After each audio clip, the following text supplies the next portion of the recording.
Welcome to JD Clips. Please enjoy the short versions of our famous videos and keep learning. And don't forget to subscribe.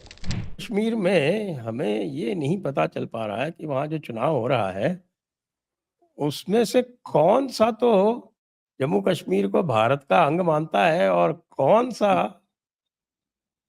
व्यक्ति या कौन सा राजनीतिक दल जो है वो जम्मू कश्मीर को भारत का अंग नहीं मानता है, क्योंकि हमारे राहुल बाबा तो कह रहे हैं कि वहां सब लोग बाहर ही आ गए, जी हमारा वो बाहर ही है वहां के लिए। नहीं, उससे पहले ज्ञान जो है उनकी दीदी हैं जो उन्होंने दिया है।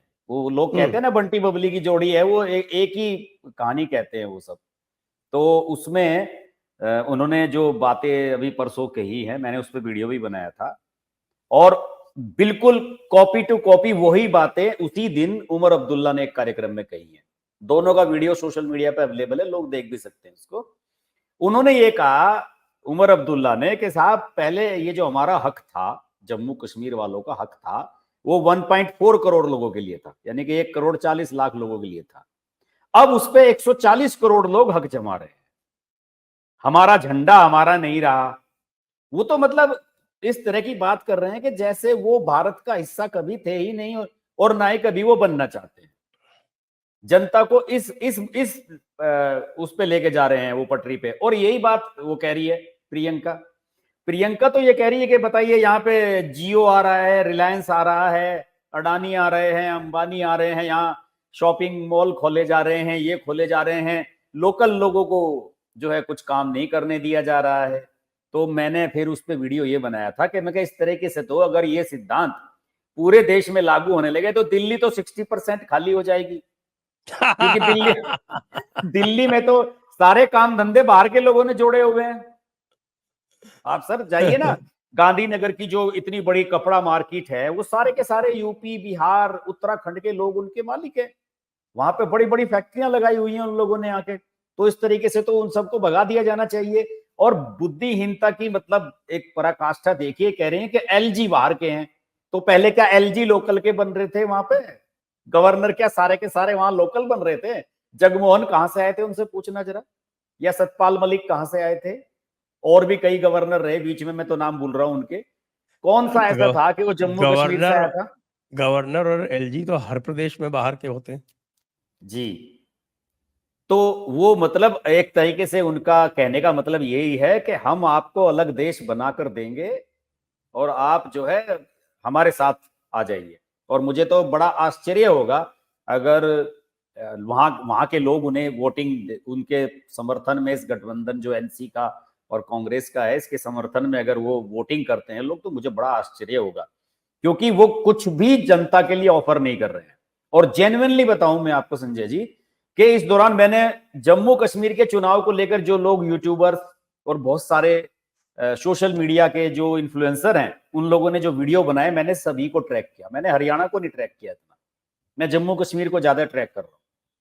तो उसमें मोर देन 50% ने यह कहा है कि भैया हमें पिछले 5-7 साल में जो काम करने की सुविधा यहां मिली वो कभी नहीं थी।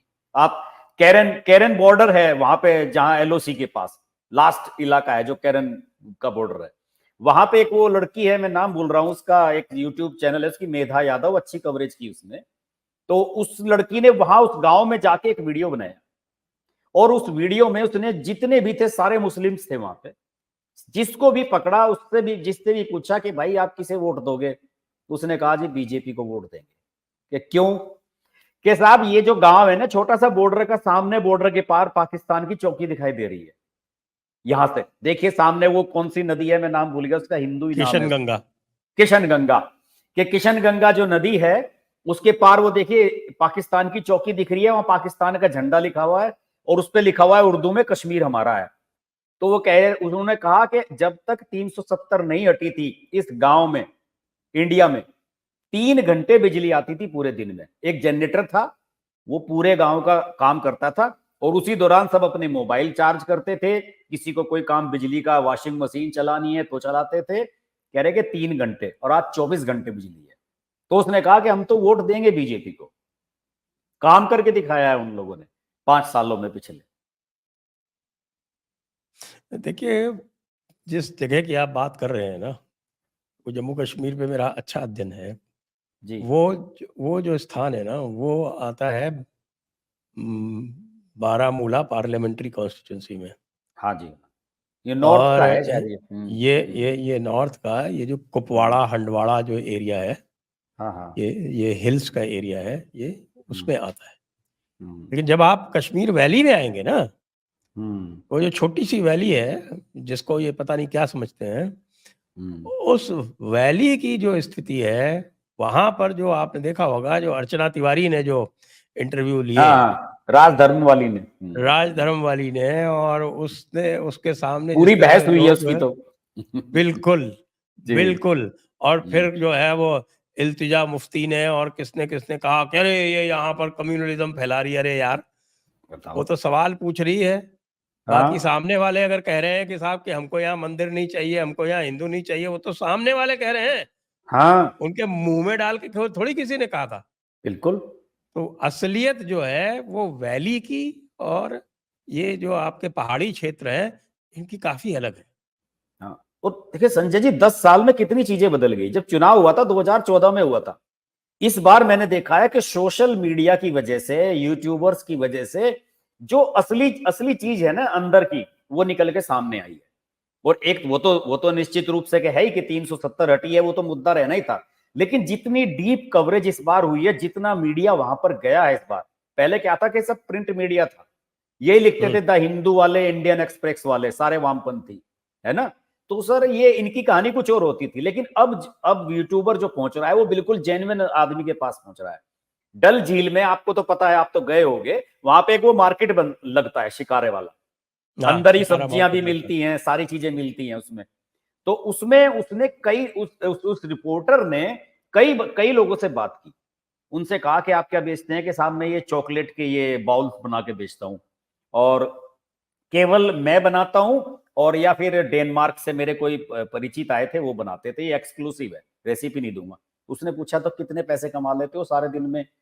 उसने कहा कि पिछले सीजन से यहाँ टूरिस्ट खूब आए हैं, और मैं 10-12 हजार रुपए कमा लेता हूं। तो उसने पूछा कि पर मंथ, उसने कहा नहीं, रोजाना, डेली।